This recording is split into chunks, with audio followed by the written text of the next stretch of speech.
নমস্কার বন্ধুরা, সকলকে স্বাগত চ্যানেলে।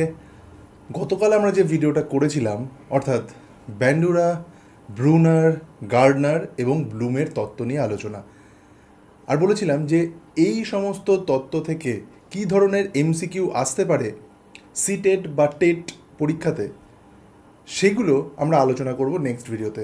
আর আজকে শুরু করছি সেই ভিডিওটা। তাহলে চলুন বন্ধুরা, শুরু করি আজকের ভিডিও। নাম্বার 1, অ্যালবার্ট ব্যান্ডুরার সোশ্যাল লার্নিং থিওরি। অ্যালবার্ট ব্যান্ডুরার সোশ্যাল লার্নিং থিওরি। এখানে শিশুরা কিভাবে শেখে, এই ধরনের একটা প্রশ্ন আসতে পারে। সঠিক উত্তর কি হবে?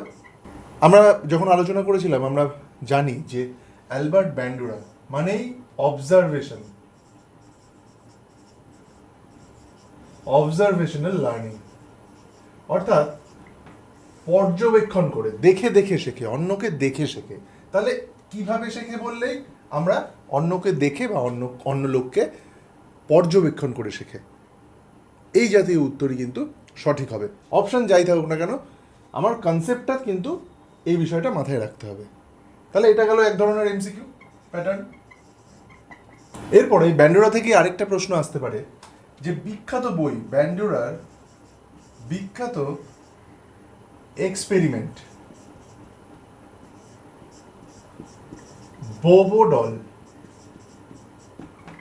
বোবোডল এক্সপেরিমেন্ট।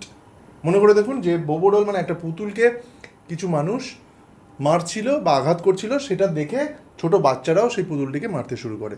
সেই এক্সপেরিমেন্টটাই ব্যান্ডুরার বিখ্যাত এক্সপেরিমেন্ট, বোবোডল এক্সপেরিমেন্ট। তাহলে এটাও এক ধরনের এমসিকিউ হতে পারে। এরপরে খুব গুরুত্বপূর্ণ একটা প্রশ্ন যে অবজারভেশনাল লার্নিং এর যে ধাপগুলো হয়, সঠিক ধাপ বা স্টেপগুলো ঠিক কিরকম? অ্যাটেনশন, রিটেনশন, রিপ্রোডাকশন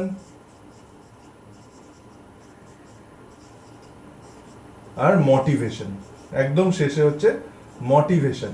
আমি বলেছিলাম ফার্স্ট লেটারগুলো মনে রাখতে, অর্থাৎ A R R M, attention, retention, reproduction, motivation. এই হচ্ছে এক্স্যাক্ট সিরিয়াল অর্ডার অবজারভেশনাল লার্নিংয়ের। এটা আমাদের কিন্তু মাথায় রাখতে হবে, খুব ইম্পর্টেন্ট একটা বিষয়। এগুলোই ঘুরিয়ে ফিরিয়ে থাকবে অপশানে। আমাদেরকে সঠিক ক্রমটাকে, সঠিক নাম্বারটাকে মেনটেন করে, সঠিক অর্ডারটাকে মেনটেন করে উত্তরটাকে চয়েস করতে হবে। পরের প্রশ্ন, সেলফ এফিকেসি, এই ধারণাটা কে দিয়েছিলেন?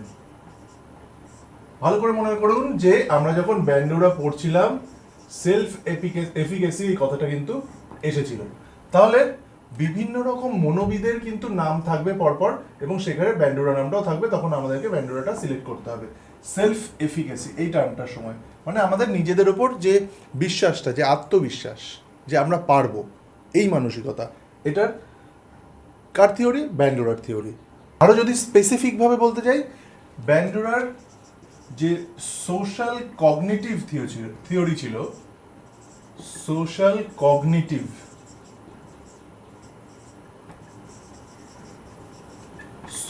কগনিটিভ থিওরির যে মূল ধারণা, সেটাই হচ্ছে এই সেলফ এফিকেসি। সোশ্যাল কগনিটিভ থিওরির মূল ধারণাই হচ্ছে সেলফ এফিকেসি। তাহলে এটা একটা এমসিকিউ এ ধরনের হতে পারে। নাম্বার 5, একজন ছাত্র, আপনি ক্লাসে ঠিক কী ধরনের আচরণ করছেন, অর্থাৎ শিক্ষক কী ধরনের আচরণ করছে সেটা দেখে সে সামাজিক ব্যবহারটা শিখছে। এটা কোন তত্ত্বের উদাহরণ? মানে আপনাকে দেখছে, মানে টিচারকে দেখে স্টুডেন্ট আচরণটা শিখছে। এটা কোন তত্ত্বের উদাহরণ? অবশ্যই সোশ্যাল লার্নিং থিওরি। কার? না ব্যান্ডুরার। তাহলে দেখুন বিষয়টা কিন্তু ভুল হওয়ার কোনো জায়গাই নেই।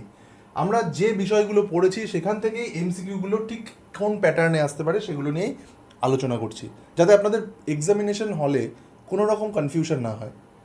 টিচারকে দেখে শিখছে বিহেভিয়ার স্টুডেন্ট, এটা একটা সোশ্যাল লার্নিং থিওরির মূল পার্ট। কার? না ব্যান্ডুরার। বিষয়টাকে একটু আরও বেশি গভীরে যদি বলতে চাই, এখানে টিচার কিন্তু একটা মডেল, সেই মডেলকে ফলো করছে স্টুডেন্ট। তাহলে এটা ব্যান্ডুরার মডেল লার্নিং। আরেকটা টার্ম ভিকেরিয়াস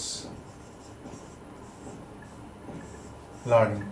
তাহলে এই পার্টিকুলার কয়েকটা টার্ম কিন্তু একটা বিষয়কে কেন্দ্র করেই, সেটা হচ্ছে সোশ্যাল লার্নিং থিওরি।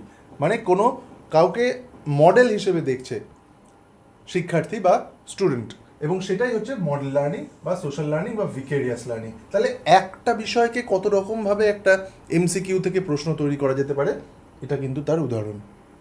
পরের প্রশ্ন নাম্বার 6, ভিকেরিয়াস রিইনফোর্সমেন্ট। ভিকেরিয়াস রিইনফোর্সমেন্ট মানে কি? ভিকেরিয়াস কথার অর্থ হচ্ছে পরোক্ষ। রিইনফোর্সমেন্ট মানে বল বৃদ্ধি করা বা শক্তিশালী করা। অর্থাৎ এক্ষেত্রে অন্যকে দেখে নিজেকে শক্তিশালী করে তোলা, মানে অন্যকে দেখে সেই পরোক্ষভাবে শেখা। অপশানগুলো এরকম হতে পারে: নিজে পুরস্কার পেয়ে শেখা বা অন্যকে পুরস্কার পেতে দেখে শেখা। তাহলে আমরা সঠিক উত্তর হিসেবে বেছে নেব যে অন্যকে পুরস্কার পেতে দেখে শেখা। অর্থাৎ পরোক্ষভাবে সে আরেকজনকে দেখে শিখছে। অর্থাৎ মানুষ কেবল নিজের অভিজ্ঞতার মাধ্যমে কিন্তু শেখে না, সে অন্যের অভিজ্ঞতা থেকেও কিন্তু শেখে। আর সেটাই অবজারভেশনাল লার্নিং। কারণ আমরা এই মুহূর্তে যে এমসিকিউগুলো করছি সেটা কিন্তু ব্যান্ডুরার থিওরির উপর বেস করে। তাই পুরো বিষয়টাকে সেই কেন্দ্রীভূত করতে হবে অবজারভেশনের ওপর। তাহলে অপশানগুলো এমন হবে যাতে আমাদের এই কনসেপ্টের মধ্যে থাকে বা এর কাছাকাছি হয়। এইভাবে কিন্তু চারটে অপশানের মধ্যে সঠিক অপশানটা বেছে নিতে অনেকটাই সুবিধা হবে, যদি আমাদের কনসেপ্টটা একদম ক্লিয়ার থাকে। এবার 7 নাম্বার, চারটে পরপর ধরুন তত্ত্ব দিয়ে দিল, বলবে কোনটা ব্যান্ডুরার যে থিওরি তার সাথে সম্পর্কিত নয়। নয় কিন্তু খেয়াল রাখতে হবে, কারণ ম্যাক্সিমাম এই নেগেটিভ সেন্সে কিন্তু প্রশ্নগুলো আসে এমসিকিউতে, জাস্ট কনফিউজ করে দেওয়ার জন্য। নয় অর্থাৎ সবগুলোর মধ্যে যে টার্মটা ব্যান্ডুরার থিওরির সাথে যাচ্ছে না সেটা আমাদেরকে বেছে নিতে হবে। মডেলিং,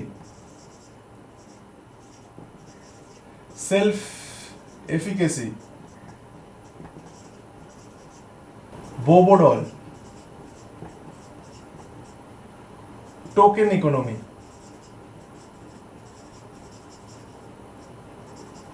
তাহলে ধরুন এই চারটে যে আমাদের অপশান দিয়েছে, আমাদের যদি ব্যান্ডুরার যে থিওরিটা টোটালটা কনসেপ্টটা না ক্লিয়ার থাকে, আমরা কিন্তু ধরতে পারবো না যে কোনটা এর সাথে সম্পর্কিত নয়। অবশ্যই টোকেন ইকোনমি, এর সাথে কোনো দূরে দূরে কোনো সম্পর্ক নেই ব্যান্ডুরার যে থিওরি তার সাথে। এই তিনটেই কিন্তু ব্যান্ডুরার সাথে যুক্ত। প্রথমটা মডেলিং, সেলফ এফিকেসি এবং বোবডল, এই তিনটেই কিন্তু ব্যান্ডুরার যে থিওরি তার সাথে সম্পর্কযুক্ত। একমাত্র টোকেন ইকোনমি এর সাথে যুক্ত নয়। ঠিক এই ধরনের এমসিকিউ কিন্তু আসতে পারে। এবার আমরা জেরাম ব্রুনারের যে তত্ত্বটা পড়েছিলাম সেই তত্ত্ব থেকে কি ধরনের এমসিকিউ আসতে পারে সেগুলো দেখে নেব। নাম্বার 8, ব্রুনারের তত্ত্বর যে নামটা সেটা কি? ভালো করে মনে করে দেখুন। ঠিক গতকালের ভিডিওতেই আমরা এটা নিয়ে আলোচনা করেছি। ডিসকভারি লার্নিং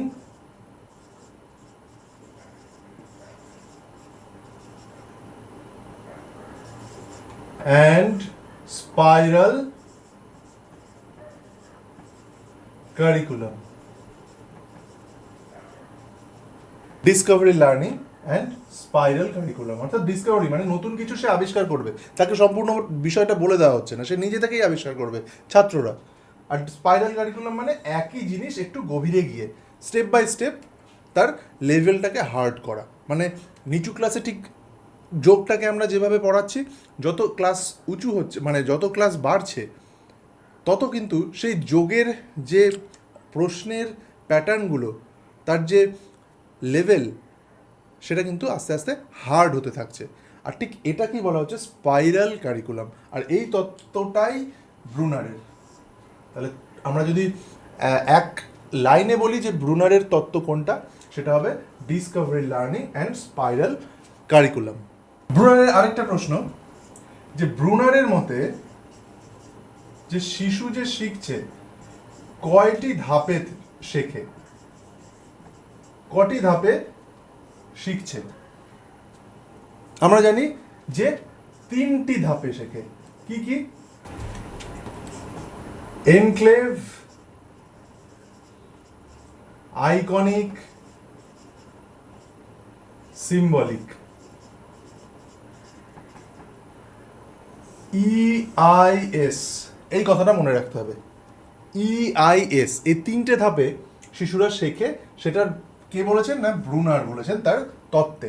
এনক্লেভ অর্থাৎ হাতে কলমে কাজ করে শিখছে, আইকনিক ছবি দেখে শিখছে, আর সিম্বলিক কোনো চিহ্ন বা ভাষার মাধ্যমে শিখছে। তাহলে এইটাই হচ্ছে মূল তত্ত্ব, EIS। এটা আমাদেরকে মনে রাখতে হবে। 10 নাম্বার, ধরুন একজন শিক্ষক দেশলাইয়ের কাঠি দিয়ে, এরকম দেশলাইয়ের কাঠি, এই কাঠি দিয়ে এরকম একটা জ্যামিতিক আকার তৈরি করতে বললেন তার ছাত্রদের। সেই জ্যামিতিক আকারটা অনেকটা আয়তক্ষেত্রের মতো হলো, একটা রেক্ট্যাঙ্গেল তৈরি করলো। তাহলে ছাত্রদেরকে সেই শিক্ষক প্রথমেই বলে দিলেন না তোমরা একটা রেক্ট্যাঙ্গেল বানাও, তাদেরকে জাস্ট বললেন যে তোমরা দেশলাইয়ের বাক্স দিয়ে একটা জ্যামিতিক শেপ তৈরি করো। কেউ দেখা গেল এরকম একটা শেপ বানালো, কেউ এরকম শেপ বানালো, প্রত্যেকটারই কিন্তু আলাদা আলাদা নাম রয়েছে। তাহলে তারা যখন ম্যাচস্টিক বা দেশলাইয়ের কাঠি দিয়ে এই ধরনের শেপগুলো বানালো, তারা আলাদা আলাদা জ্যামিতিক চিত্র কিন্তু পেয়ে গেল চোখের সামনে, এবং তার কিন্তু আলাদা আলাদা নাম রয়েছে। এটা যেমন রেক্ট্যাঙ্গেল, এটা ট্রায়াঙ্গেল, এটা স্কোয়ার। তাহলে শিক্ষক কিন্তু বলে দেননি। তাহলে তিনি যে পদ্ধতিটা অবলম্বন করলেন ছাত্রদেরকে শেখাতে, সেই পদ্ধতিটার নাম কি? অবশ্যই ডিসকভারি লার্নিং। তারা নিজেরা আবিষ্কার করলো এই শেপগুলো, এবং সেটা ব্যান্ডুরার তত্ত্বে আমরা কিন্তু জেনেছি। নাম্বার 11, ব্রুনারের ইনঅ্যাক্টিভ রিপ্রেজেন্টেশন। ব্রুনারের যে ইনঅ্যাক্টিভ রিপ্রেজেন্টেশন রয়েছে, সেখানে শিশুরা কিভাবে শেখে, এটাই হচ্ছে প্রশ্ন। আমি এর আগে 3টে ধাপের কথা বলেছিলাম, তার মধ্যে দেখুন প্রথম ধাপটাই হচ্ছে ইনঅ্যাক্টিভ, অর্থাৎ শিশুরা হাতে কলমে কাজ করছে। হাতে কলমে কাজ করছে, কোনো কিছু সে নিজে ছুঁয়ে দেখছে, সে নিজে পারফর্ম করছে, সেটাই তার শেখার প্রথম ধাপ। আর সেটাই বলছেন ব্রুনার। আর সেটাকে আমরা যে টার্মটা ইউজ করছি তাকে বলা হচ্ছে ইনঅ্যাক্টিভ। তারপর আইকনিক, তারপর সিম্বলিক। এইভাবে 3টে ধাপে শিশুরা শিখছে। তাহলে এইটা যদি আমরা কনসেপ্টটা যদি ভালোভাবে ক্লিয়ার না রাখি, এই যে ক্রনোলজিটা, সেটাই কিন্তু বুঝতে পারবো না, সেটা কিন্তু গুলিয়ে যাবে পরীক্ষার হলে। তাই আমাদের এইরকমভাবে কিন্তু এমসিকিউ কীভাবে আসতে পারে প্রশ্নের, সেটা কিন্তু প্র্যাকটিস করতে হবে। আর অবশ্যই আমি ভিডিওগুলো সেভাবেই তৈরি করব যাতে আপনাদের বুঝতে কোনো রকম সমস্যা না হয়। এর আগে যেটা বলেছিলাম ব্যান্ডুরার প্রশ্নের সময়, যে ব্যান্ডুরার তত্ত্বগুলোকে দিয়ে কী ধরনের প্রশ্ন আসতে পারে। যেমন ব্যান্ডুরার তত্ত্বে একটা প্রশ্ন মনে করে দেখুন, 4টে তত্ত্ব 4জন মনোবিদের দিয়ে দেওয়া হলো, তার মধ্যে কোনটা ব্যান্ডুরার তত্ত্ব নয়, সেটা একটা ছিল। ঠিক এক্ষেত্রেও ব্রুনারের ক্ষেত্রেও এরকম 4টে তত্ত্ব দিয়ে দিতে পারে, তার মধ্যে এমন একটা তত্ত্ব দিয়ে দিল যেটা ব্রুনারের কিন্তু কোনো রকম থিওরির মধ্যে নেই। সেটাই আমাদেরকে খুঁজে বের করতে হবে। কারণ আমরা জানি যে ধরনের কোয়েশ্চেন প্যাটার্ন, যেরকম প্রশ্নের যে প্যাটার্ন বা ট্রেন্ড, তাতে দেখা যায় যে সব ক্ষেত্রে কিন্তু নেগেটিভ সেন্সে প্রশ্নগুলো করা হয়, মানে কোনটা নেই সেটা আমাদেরকে খুঁজে বার করতে হয়। তাহলে কনসেপ্ট ক্লিয়ার থাকলে এগুলো খুঁজে বার করা কোনো প্রবলেমই নয়। আমরা গার্ডনারের হাওয়ার্ড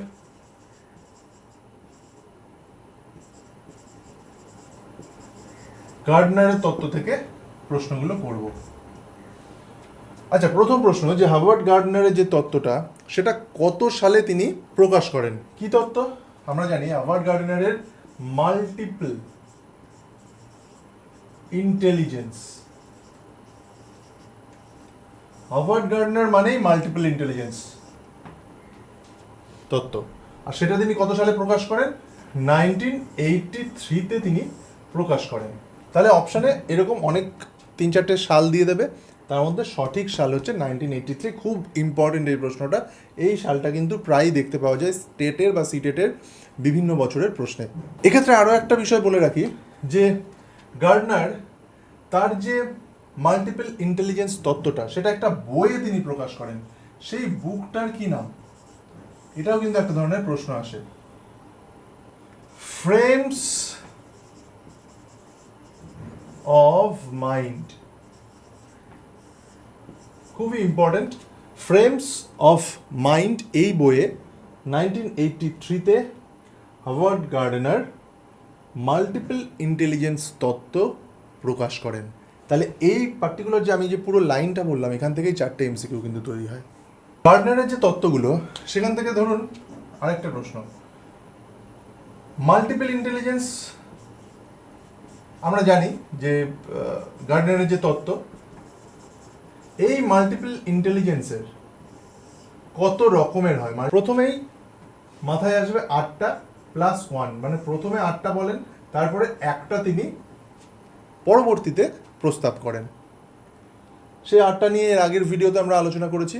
খুব ভালো করে মনে করে দেখুন যে 8টা ইন্টেলিজেন্সের প্রথম 8টা intelligence: linguistic, logical, spatial, musical, bodily, interpersonal, intrapersonal, আর 8 নম্বর হচ্ছে ন্যাচারালিস্টিক।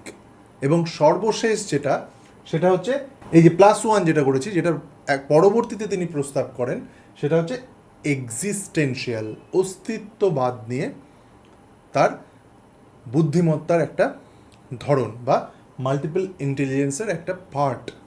তাহলে এই বিষয়গুলো আমাদের কিন্তু মনে রাখতে হবে যে মাল্টিপল ইন্টেলিজেন্সের কটা প্রকার বা কত ধরনের এই ইন্টেলিজেন্স হয়ে থাকে, সেটা হাওয়ার্ড গার্ডনার বলেছিলেন। সেগুলো কিন্তু আমাদের মনে রাখতে হবে। এই 9টাই কিন্তু খুব গুরুত্বপূর্ণ, এবং এই 9টা নিয়ে বিস্তারিত আলোচনা বিগত ভিডিওতে আমি করেছি। যারা প্রথম দেখছেন এই ভিডিওটা, তারা কিন্তু চাইলে সেই আগের, অর্থাৎ গতকালকের ভিডিওটা দেখে আসতে পারেন। এবার এই মাল্টিপল ইন্টেলিজেন্স থেকে কিন্তু প্রচুর এমসিকিউ আসতে পারে। ধরুন একটা প্রশ্ন হলো যে একজন খেলোয়াড় বা একজন নর্তকী, তিনি কোন স্পেশাল ইন্টেলিজেন্সের অধিকারী? অবশ্যই সেটা হবে বডিলি বা কাইনেস্থেটিক। তাহলে এটা এক ধরনের হলো। আবার ধরুন বলা হলো যে একটি ছাত্র খুব ভালো ছবি আঁকে, তাহলে তার কোন বুদ্ধিমত্তা রয়েছে? অবশ্যই সেটা হবে স্প্যাটিয়াল। আর দুটো বলেছিলাম, দুটো ইন্টেলিজেন্স, যেমন ধরুন ইন্টারপার্সোনাল, এটা সাধারণত একটু গুলিয়ে যায়, আর ইন্ট্রাপার্সোনাল।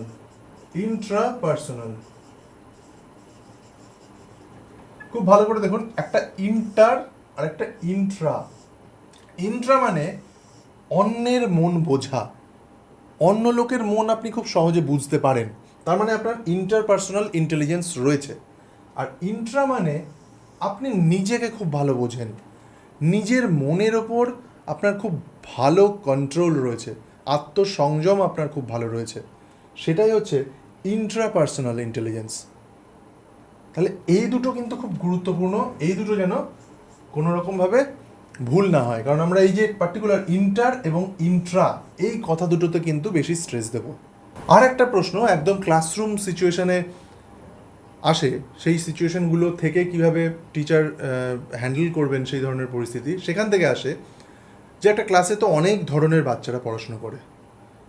কেউ অঙ্কে ভালো, কেউ ইতিহাসে ভালো, কেউ ভূগোলে ভালো, কেউ আবার পড়াশোনায় অতটা তার মনোযোগ নেই, সে খেলাধুলায় ভালো। তাহলে সেক্ষেত্রে একজন শিক্ষক কী করবেন? কোন মনোবিদের তত্ত্ব অনুসরণ করবেন? সেক্ষেত্রে একজন শিক্ষক অবশ্যই সবার যে বুদ্ধিমত্তা, অর্থাৎ সবার দক্ষতার যে জায়গাগুলো, তাদের প্রত্যেককে সম্মান দিয়ে সবাইকে একটা কমন এরিয়ায়, একটা কমফোর্ট জোনে নিয়ে আসবেন, যাতে সবাই স্বচ্ছন্দ বোধ করেন, এবং তারপর তিনি তার শিক্ষা দেওয়ার প্রাণ বা যাই হোক না কেন সেটা তিনি শুরু করবেন। অর্থাৎ আমাদেরকে তখন হাওয়ার্ড গার্ডনারের যে মাল্টিপল ইন্টেলিজেন্স তত্ত্ব, সেটাকে মাথায় রেখে এগোতে হবে। তাহলে দেখুন, প্রত্যেকটা বিষয়ের সাথে কিন্তু ইন্টারকানেক্টেড, প্রত্যেকটার সাথে যুক্ত। আমরা টেটের জন্য প্রিপারেশন নিচ্ছি ঠিকই, কিন্তু এই ধরনের তত্ত্বগুলো যখন আমরা জানছি, তখন আমরা বাস্তবে ক্লাসরুম সিচুয়েশনে কতটা বেনিফিটেড হবে বলুন তো? ভীষণভাবে উপকৃত হব এই ধরনের তত্ত্বগুলো যদি আমরা জেনে যাই, এবং আমরা নিজেদের ক্লাসরুমকে খুব ভালোভাবে ম্যানেজ করতে পারবো। এবার বেঞ্জামিন ব্লুম, অত্যন্ত গুরুত্বপূর্ণ, খুবই প্রশ্ন আসে। এই ধরনের একটা ধরুন প্রশ্ন আসলো যে ব্লুম তার থিওরিটা কত সালে প্রকাশ করেন? কত সালে? এর আগে যেমন আমরা অন্যান্য মনোবিদের ঠিক একই রকম প্রশ্নগুলো করেছিলাম, এক্ষেত্রেও কিন্তু এই ধরনের প্রশ্ন আসতে পারে। তার কত সালে থিওরিটা প্রকাশ পায়? 1956 সালে, 1956 ব্লুম থিওরি প্রকাশ পায়। এবার কোন বইয়ে সেটা প্রকাশ পায়? এটাও খুব গুরুত্বপূর্ণ। বইটার নাম হচ্ছে ট্যাক্সোনমি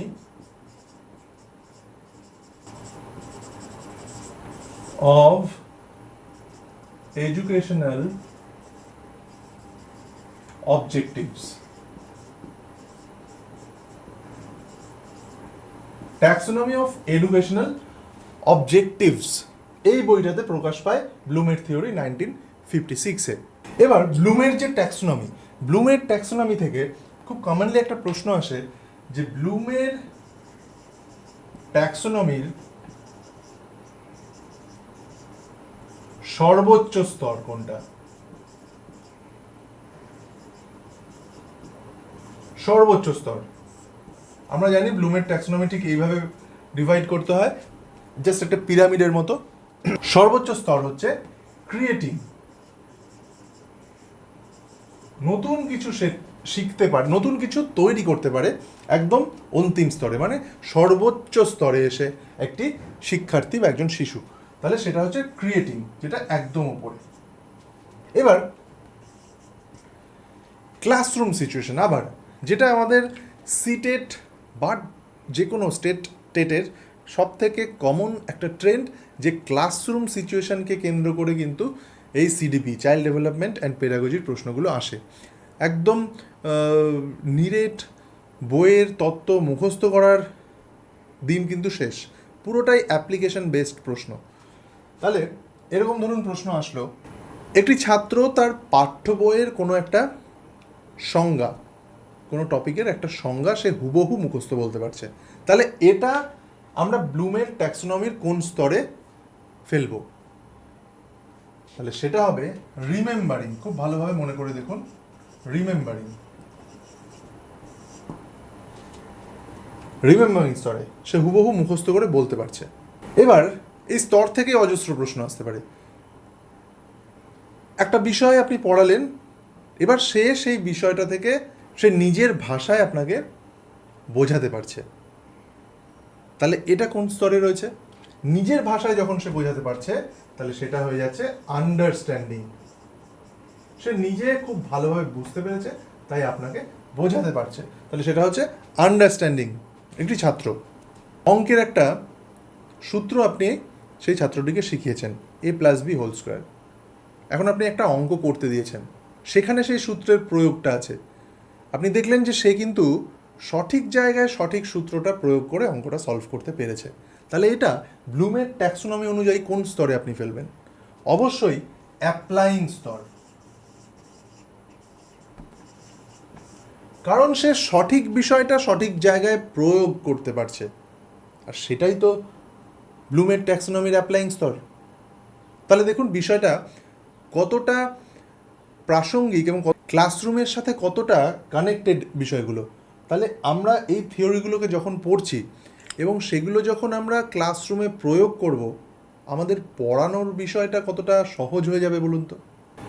এখন আপনি একটা ছাত্রকে একটা প্রশ্ন দিলেন পরীক্ষায়, সেই ছাত্রটি সেই প্রশ্নটা পেয়ে সে বলছে যে স্যার এই প্রশ্নটা কিন্তু খুব কঠিন হয়েছে বা খুব সহজ হয়েছে। তার মনের মধ্যে সেই ভালো মন্দ বিচার করার ক্ষমতাটা তৈরি হয়েছে, তার মানে সে মূল্যায়ন করতে পারছে, সে ইভ্যালুয়েট করতে পারছে।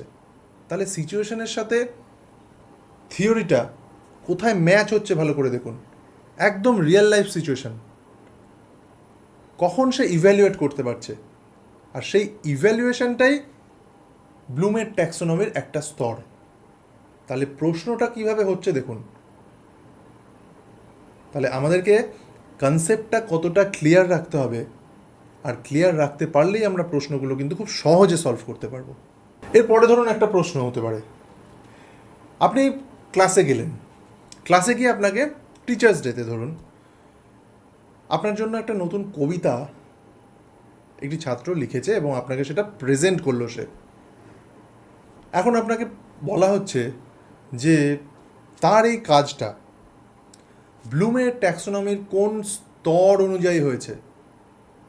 অবশ্যই এটা সর্বোচ্চ স্তর, মানে ক্রিয়েটিং স্তরে, মানে নতুন কিছু সে সৃষ্টি করতে পারছে, তার সৃজনশীল বোধের প্রকাশ ঘটছে।